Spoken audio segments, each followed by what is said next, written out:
dipenuhkan dengan Roh Kudus. Ya, itu mengajari mereka. Kita lihat saudaraku, Tuhan bangsa Israel gagal untuk memenuhi kehendak Tuhan, sehingga akhirnya Injil disampaikan pada semua bangsa. Siapa yang percaya menjadi anak Abraham. Haleluya. Dan Injil disampaikan kepada kita yang non-Yahudi, ya. Barang siapa yang percaya pada Tuhan Yesus, dia beroleh hidup yang kekal. Mengapa saudaraku? Karena pada waktu kita mendengar firman dan Roh Kudus bekerja, kita lahir baru. Sesudah kita lahir baru dan menyuruh kita penuh dengan Roh Kudus, karena ada maksud Tuhan dalam hidup kita. Amin. Saudaraku, saya rasa semua kita tahu kalau sekiranya maksud Tuhan hanya supaya kita selamat, ya, dia datang ke dunia Tuhan Yesus, siapa yang percaya selamat, dapat sorga, rumah ada diberikan Tuhan rumah di sorga. Tentunya Tuhan, saudaraku, begitu kita selamat mati aja. Tapi mengapa kita tidak mati? Karena ada maksud Tuhan. Maksud Tuhan supaya kita, saudaraku, kembali mencerminkan kembali kepada apa yang sudah direncanakan Tuhan pada pertama kali Dia menciptakan manusia. Saudara, saya dah tahu, saya kembali lagi kepada kejadian bagaimana Tuhan menciptakan Adam dan Hawa. Ya, kita sering mendengar ayat ini, Kejadian 1 ayat 26, berfirmanlah Allah, lagi-lagi berfirmanlah Allah, baiklah kita menjadikan manusia menurut gambar dan rupa kita, supaya mereka berkuasa atas ikan-ikan di laut dan burung-burung di udara, dan atas ternak dan atas seluruh bumi, atas seluruh binatang melata yang merayap di bumi. Maka Allah menciptakan manusia menurut gambarnya, menurut gambar Allah diciptakannya dia, laki-laki dan perempuan diciptakannya mereka. 28. Allah memberkati mereka, lalu Allah berfirman kepada mereka, diulangi lagi, beranak cuculah, bertambah banyak dan penuhilah bumi, taklukkanlah itu, berkuasalah atas ikan-ikan di laut, burung-burung di udara, serta binatang yang merayap di bumi. Amin. Yang singkat saya katakan, Tuhan mau saudaraku kita ini segambar dengan Dia. Kemudian Tuhan mau kita berkuasa di bumi ini. Yang ketiga, Tuhan mau kita beranak cucu memenuhi bumi. Dan Tuhan hanya menciptakan dua, Adam dan Hawa, saudaraku. Tuhan mau tidak hanya dua saja untuk Taman Eden yang begitu indah, ya. Tuhan mau supaya seluruh bumi ini dipenuhi dengan orang yang menyembah Dia, yang segambar dengan Dia, dan yang berkuasa di bumi ini. Nah, ada maksud Tuhan, saudaraku, itu rencana Tuhan, tapi gagal ketika Adam dan Hawa memilih. Karena digambar, diciptakan segambar dengan Allah, kita diberikan kehendak bebas, mengikut Tuhan atau ya tidak mengikut Tuhan. Roma 6 berkata, kepada siapa kita taat, hambanya lah kita. Kalau kita taat kepada Tuhan, tentunya taat kepada firman Tuhan, hamba Tuhan lah kita. Selamanya kita hidup kekal bersama. Tetapi Adam dan Hawa, saudaraku, mari kita perhatikan. Adam dan Hawa, dia tidak patuh, dia tidak mau taat kepada firman Tuhan. Heran juga ya. Dia manusia pertama yang diciptakan Tuhan, tidak dalam dosa, dengan segala kemuliaan.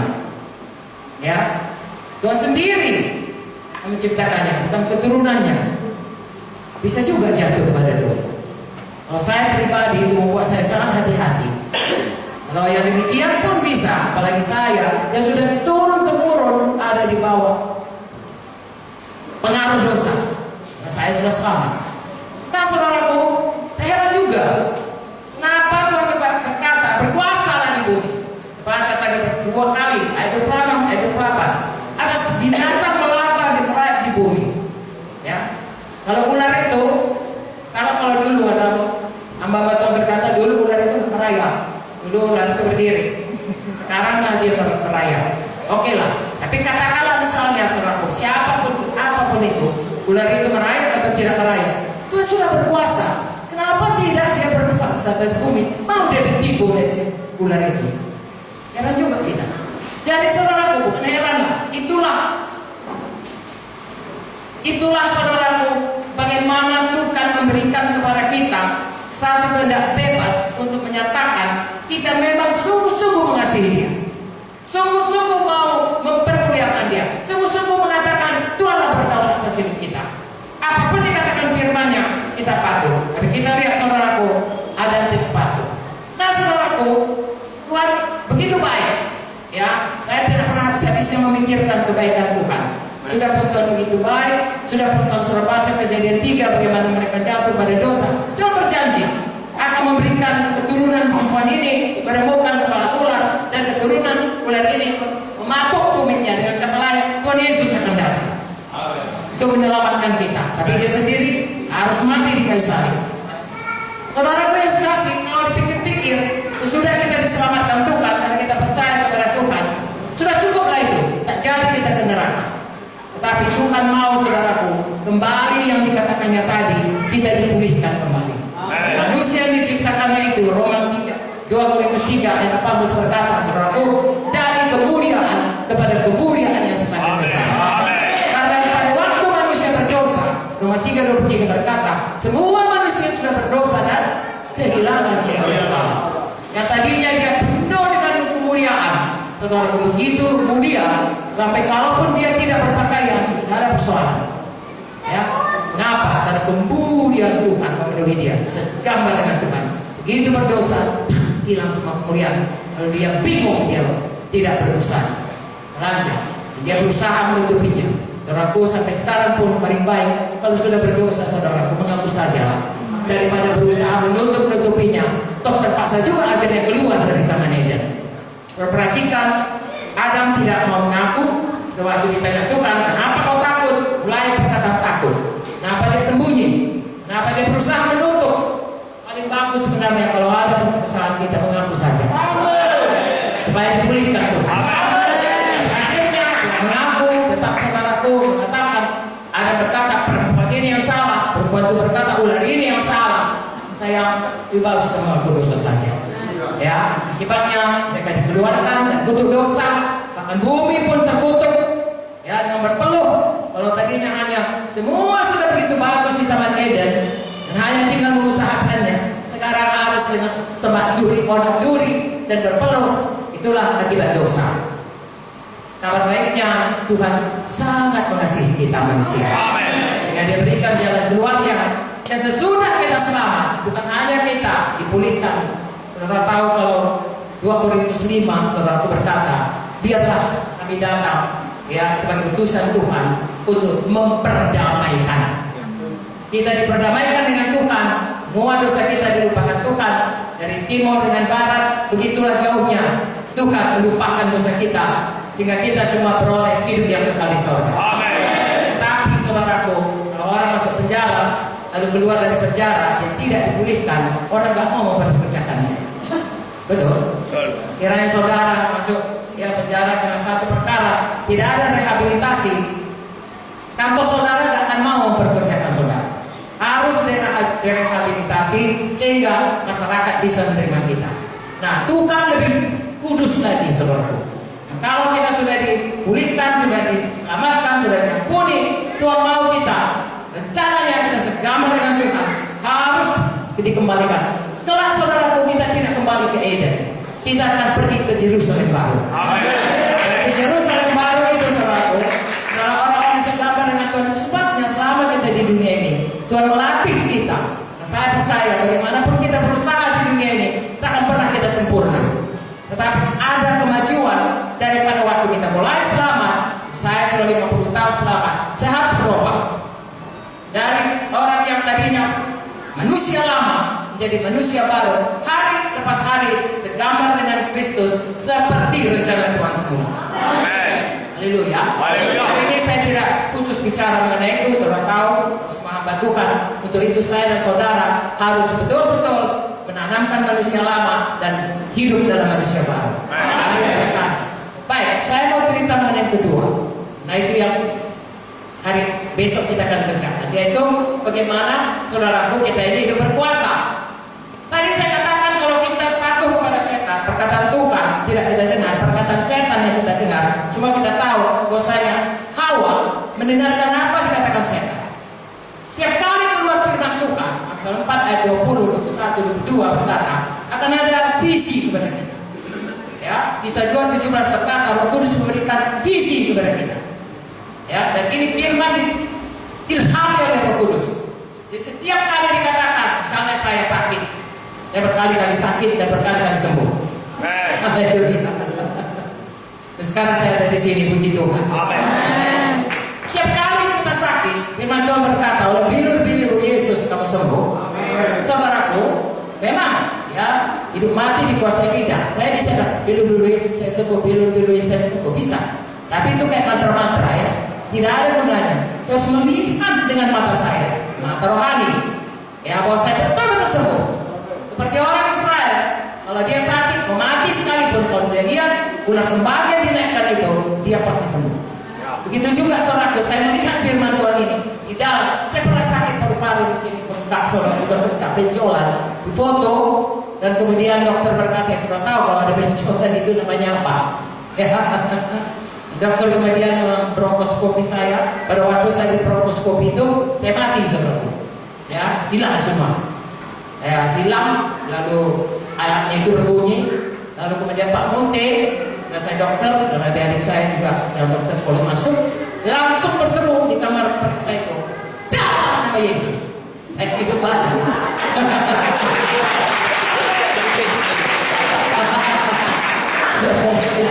Saudara, lain kali aja kita lihat. Kemudian Pak Munte berkata, sudah kita berdoa saja. Kami pulang ke Medan, saudara, ke rumah sakit Pak Wardi di Jakarta. Saya pulang ke Medan. Berapa bulan saya duduk di bawah kaki Tuhan untuk melihat, ya, bagaimana bilur Yesus itu, bagaimana kesembuhan, bagaimana saudaraku paru-paru saya, ya, yang sudah begitu, saya dapat paru-paru baru. Amin. Nah, saya lihat itu saudaraku, baru saya keluar dari kamar, sudah tahu, jangankan begini bicara, tarik nafas pun nggak bisa, tarik nafas nggak bisa sampai, ya. Saya berhenti berkorban, saya berhenti mengajar, semua berhenti. Saya hanya duduk di satu kamar, pagi, sore, siang, malam, sampai saya lihat satu hari, seluruh paru-paru saya sudah diganti Tuhan. Lalu kemudian saudaraku Pak Munti berkata, saya tidak tahu kapan hilangnya ini. Tapi itu didapatkan, seperti saya katakan tadi, firman Tuhan ini oleh Roh Kudus menjadi visi kepada kita. Ya. Lalu kemudian saya di Pak Munti katanya, ayo kita periksa. Saya bilang, saya nggak mau lah. Nah, ngeri saudaraku kalau di foto, saya dokter ya. Lalu dia ada benjolan putih begitu, itu sangat mengerikan. Ya, itu seperti orang yang divonis di Nusa Kambangan. Ya. Tanggal sekian kau pasti akan ditembak. Dan kami tahu kalau begini kira-kira sekian lamanya lagi kau hidup. Kalau begini besarnya segini lama 3 bulan atau segini, itu sangat mengerikan. Lalu Pak Munti memberikan saya iman, dia kata sudah, kan sudah ditolong Tuhan, sudah. Iya, saya percaya sudah sembuh. Akhirnya saya ikut saudaraku, saya beriman, saya kemudian difoto, semua sudah lenyap, kosong bersih. Haleluya. Saya katakan firman Tuhan itu dihidupkan Roh Kudus menjadi visi kepada kita. Lalu itu visi itu menyebabkan kita ya ngejar itu, beriman, tidak mau mundur, bertekun sampai itu menjadikan.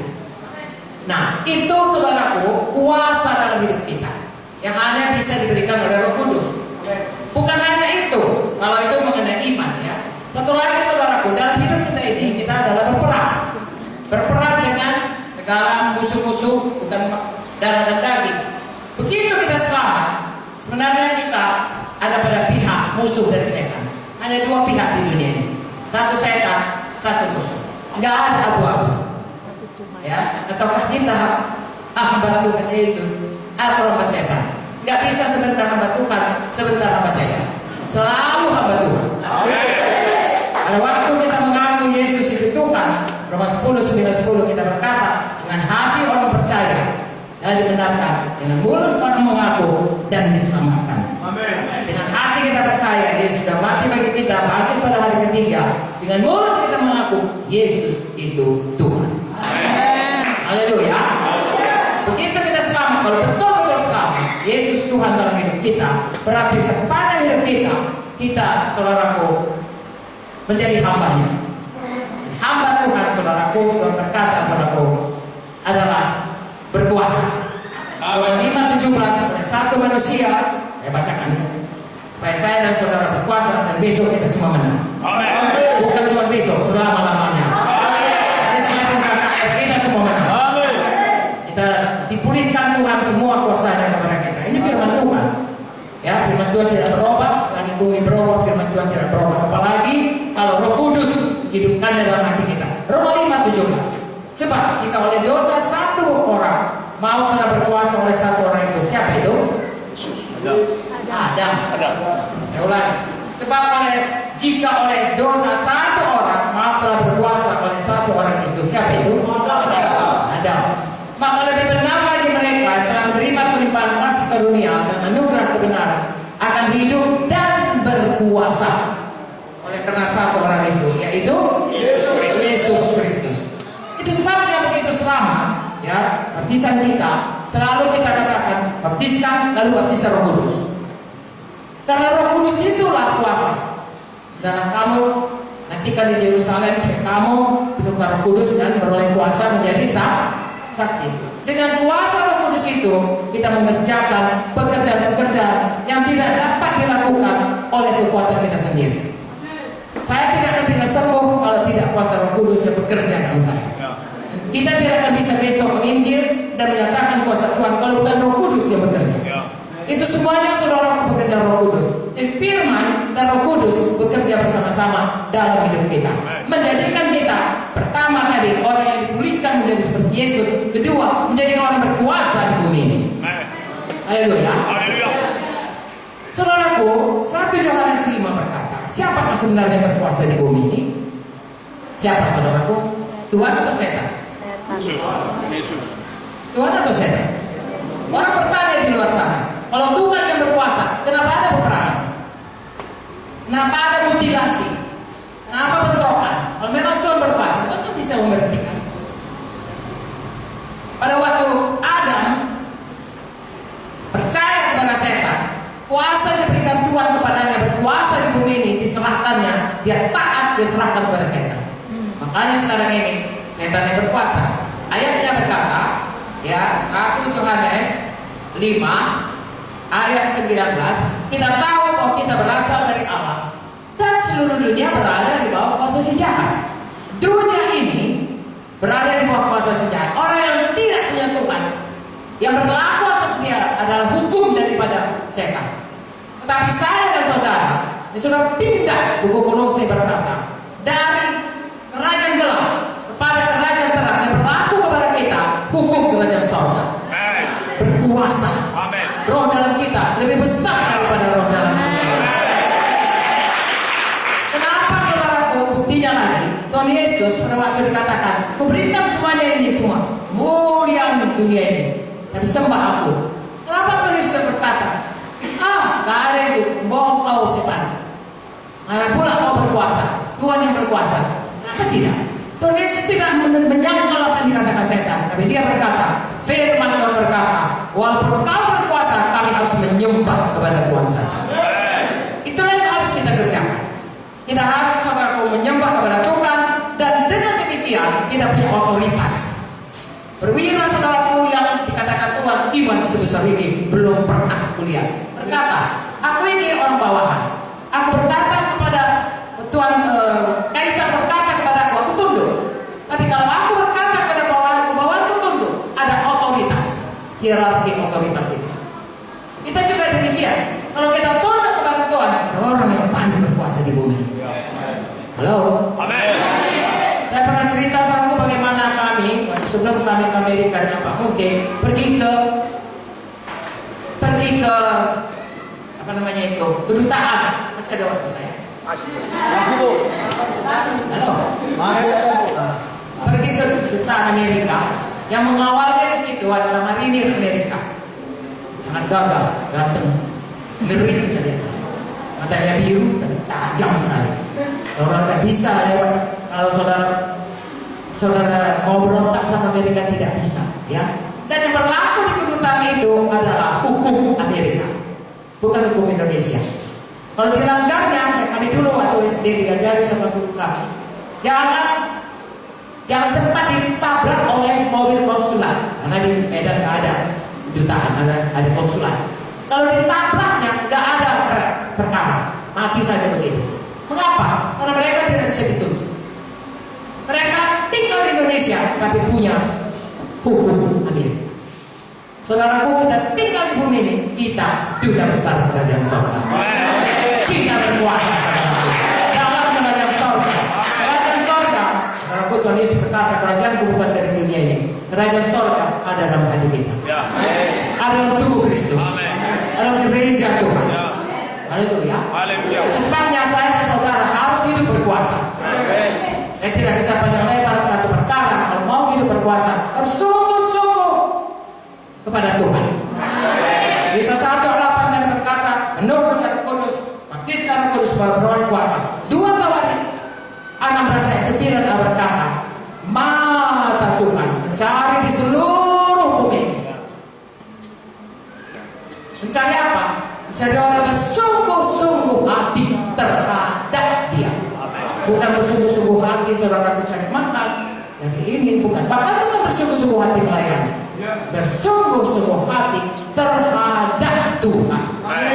Untuk apa? Untuk mencurahkan kuasa-Nya kepada kita. Hari ini saya minta saudara bersungguh-sungguh hati untuk mencurahkan kuasa Tuhan. Untuk terhadap Tuhan supaya Tuhan bisa curahkan kuasa-Nya. Kita kembali saudara memancarkan kemuliaan Tuhan. Orang yang kalau orang lihat, orang nggak bisa lihat Tuhan, tapi orang bisa lihat ada Tuhan di dalam kita. Orang bisa lihat saudaraku, kuasa Tuhan ada bekerja dalam kita.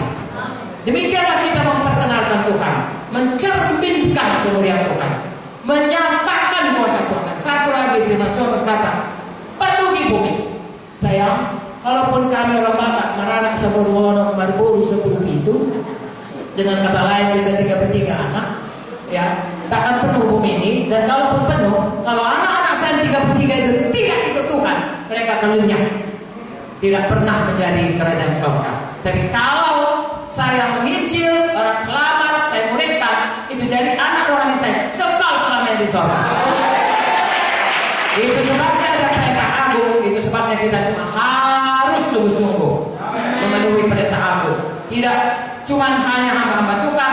Kalau semua saudara di sini hamba Tuhan dan istri hamba Tuhan, pelayan Tuhan, jadi jemaat kita. Itu adalah bagi kita semua. Baik kita sampai pada rencana Tuhan memenuhi bumi ini, berarti saya dan saudara melaksanakan perintah agung, menginjil, memuridkan sampai ke ujung bumi.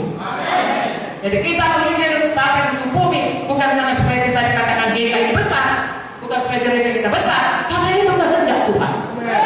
Karena itu rencana Tuhan yang kekal. Dari mulanya Tuhan ciptakan itu. Kalau saudara nanti Abraham dikatakan anak cucumu seperti bintang di langit. Dia nggak lihat itu saudaraku di bumi ini. Tapi nanti pada waktu Yerusalem baru akan berbondong-bondong orang saudaraku. Untuk berbaris-baris itulah anak cucu Abraham. Lalu pasti sampai baru. Haleluya. Saya mau sampaikan kepada saudara, jangan Roh Kudus kalau saudara baca dari Kisah Rasul itu adalah kuasa Tuhan atau Roh Tuhan, oknum Tuhan yang bekerja di dalam kita, yang membuat kita unstoppable, tidak bisa dihentikan, untuk terus membawa Injil Tuhan sampai Yesus datang, atau sampai kita pulang ke surga. Hari ini saya mau sampaikan hanya berita ini, saudaraku. Mari penuh Roh Kudus, mari penuh firman, ya, supaya saudara semuanya bisa, kita semuanya kembali memancarkan kembali kepada apa rencana Tuhan dalam hidup kita. Ya, ada rencana Tuhan dalam hidup saya, ada rencana Tuhan dalam hidup saudara. Dan saya tidak akan dikasih Tuhan pulang sebelum selesai. Seperti Kaleb 85 tahun harus ada Hebron yang diambil. Ya, saya juga punya Hebron, saudaraku. Ya, setidaknya